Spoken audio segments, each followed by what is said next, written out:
One of the most common mistakes that you can make as a beginner in Japanese journey is that you try to understand everything. Why is this particle used? Why is de used instead of ni? Why is this verb form used? Before you know it, you're stuck. But language doesn't work that way. What you need to do first is to understand by learning through context. Imagine that these two are talking, oh, I love music. What's your favorite genre? Oh, my favorite genre is rock music. Who's your favorite artist? Something like that. You don't expect them to say something about organs of penguins out of nowhere, which is why the context, the music, in this case, is what they're going to talk about. That tells you that the conversation is about music. You don't need to analyze everything in order to sort of guess what they're talking about. And languages work like that all the time. Our brains are very good at filling gaps. If she says, I love rock music, who's your favorite artist? You would expect her to say, oh, Nickelback, Paramore, Green Day, Red Hot Chili Peppers. You will expect her to say something like those things, not something like Penguin, unless there's a rock band named Penguin that I don't know of. If she says, oh, yesterday I went to the store and you are not gonna analyze what the grammar rules or, you don't overthink. In other words, you would expect her to say, oh, you went to the store and what? Buy stuff, buy grocery. Uh, if in worst case scenario, rob the shop or something, you know? You would predict, and our brains are very, very good at doing those things. And when you're learning Japanese, it's exactly the same thing. You would see the context, and guess what? Japanese is very high context language, meaning the language itself relies on context a lot. That's why we have lots of words are that sound the same, but mean completely different. For instance, hashi, hashi, kami, kami, those types of stuff. Some of my students come up to me and say, oh, I can't understand every single word in a sentence. Well, guess what? If you're starting, you don't have to. Okay? You just have to understand the context and understand the words that are relevant to the conversation that you're hearing. Instead of just stopping, it's like, did they say penguin out of conversation? Instead of stopping and try to, you know, overthink, you would just focus on these things. What is the speaker talking about? What is this conversation about? That will give you a much, much better idea of how to communicate with people in Japanese. Not comfortable enough yet? Well, here's when an amazing app called Mochi comes in. One thing I really liked about Mochi is that the app puts you in real life speaking situation where you understand through context. For instance, instead of showing you random sentences and asking you to analyze them, the Mochi app gives you a real life situations, like ordering food at the restaurant, asking for directions, and introducing yourself. If you're a total beginner, you can start with a tutor session where the app teaches you words by context and correct your pronunciation when you mispronounce them. Ohiyo gozaimasu. That was just the first syllable. Try saying the whole phrase clearly. おはようございます。Ohayo gozaimasu. Excellent. You nailed. おはようございます。 So instead of building bad habits and fixing them later, you're improving as you go. And that's very, very crucial for beginners. And after you learn that phrase, you can go to the vocab tab, which uses a 5 system memory system. The more you learn, the higher your level goes. So that will keep you motivated. If you're already conversational in Japanese, you can move on to role play session. There are many structured topics that you can choose from. You don't have to worry about what to study. You don't have to worry too much about grammar. This role play session is all about expressing your ideas without analyzing the grammatical stuff, which, like I said, will inhibit your learning experience. Here we go. Ordering food at restaurant. Why not? Start. いらっしゃいませ。こんにちは。お一人様ですか？こちらがメニューでございます。ありがとうございます。ビーガン料理はありますか？はい、ご用意しております。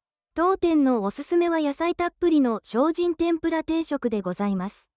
新鮮な季節の野菜を揚げた、とても人気のある一品ですよ。いかがでしょうか？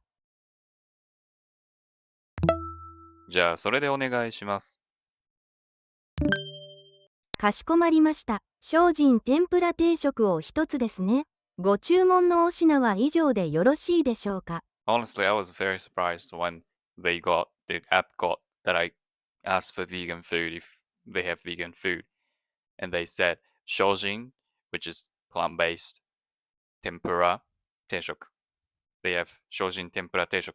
And after the conversation, you can open the full script of what you said and the interaction with the app. So you can review what you could improve and what you did right. So which is very effective because when you do something for long term, which is learning a language, you will easily lose motivation unless you keep track of what you're doing. Do not try to understand everything from the start. It's impossible. Don't aim for perfection, because you know what?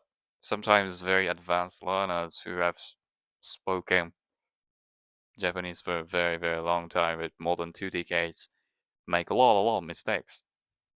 I've been speaking English for a long time, probably for 13 years, but I still make a lot of mistakes, as you can see. I know it's hard to let go of perfection.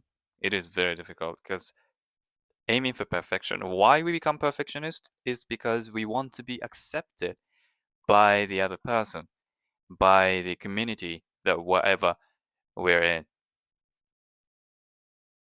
We've received a message that we're not going to be enough unless we do things right, perfectly. But that's not true for most cases in life. And certainly language is one of them, definitely one of them.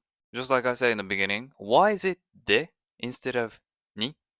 Well, it's a very, very good question to ask if you want to understand Japanese correctly and speak Japanese correctly, but it's not the most important thing at the moment. The most important thing at the moment is understanding the context, as I've been telling you.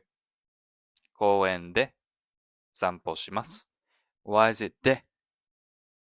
But you understand 公園, which is park, 散歩します, which is to take a walk. And you kind of guess, oh, there maybe works as a location word, probably like indicating the park, either the park or the walking, whatever. But like when you're speaking to someone, you're not gonna have time, you're not gonna have the energy, you're not gonna have the room for your brain to analyze what it is, you know? So you want to do that when you're learning as well.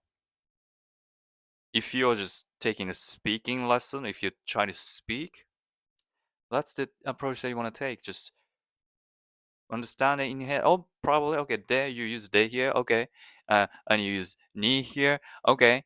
You know, it is important to grasp the idea that the verbally or written stiff explanation of all they're used as something like this and stuff, but it's not always going to be relevant and it's not going to be fun. Just because you read the explanation of the particle doesn't mean you're gonna be using it perfectly the minute you start using it.